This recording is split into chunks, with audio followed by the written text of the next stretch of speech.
All right, in 3, 2, 1. Okay, I'm having a little talk through metric VBT. Okay, for you guys that are using iOS, this is simple. We're literally just typing it in there. Obviously, download it from the App Store. This is just a previous thing. So create an account. You're going to go through adding an exercise. Okay, and then we'll scroll through.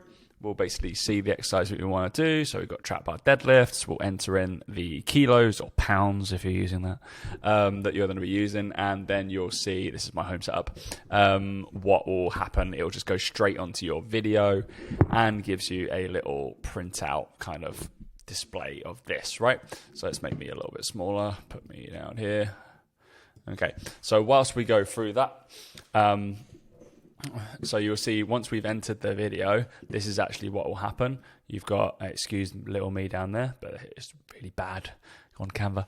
So we've got, it will give you a little bit of a video as we kind of come through here.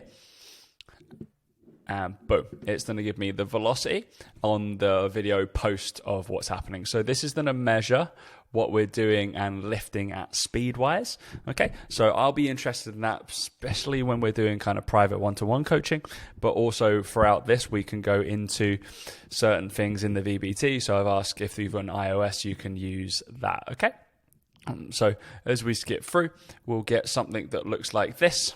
Okay, so this is the set that just was completed. We care about putting the data, and what we've made a space for in our Google Sheets is the velocity of that lift. Okay, so in the testing protocol, I've got you to put basically doing 3 to 5 repetitions of a trap bar deadlift, but you're going to be going through a body weight relative test. Okay, you put your body weight as the total weight you're lifting, that's bar included. Okay, so if that barbell is 20 kilos, which it isn't, it's 22, I would put, and say I'm 90 kilos, I would put 90 kilos total, and I'm going to lift it as hard and fast as I can.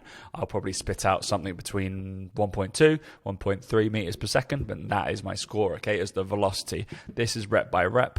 What you really care about once you do more, like into more VBT, if anybody's interested in terms of training going forward, is the average and the velocity loss over sets, how we can dictate what you might do for hypertrophy sets or full power sets, okay? But I expect all of these to be done with high intent. They have to, because we're trying to move that bar as quickly as possible, because that's what we have to do with training, okay? So that is really simple.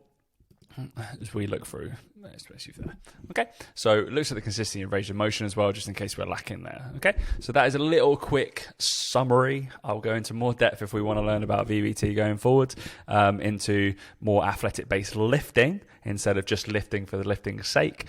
We start to use these applications and only a couple of lifts, nothing more than that. Okay, probably mainly trap bar deadlifts or normal deadlifts, couple of our squats perhaps, or maybe a bench press. Okay, we won't use it for that much else.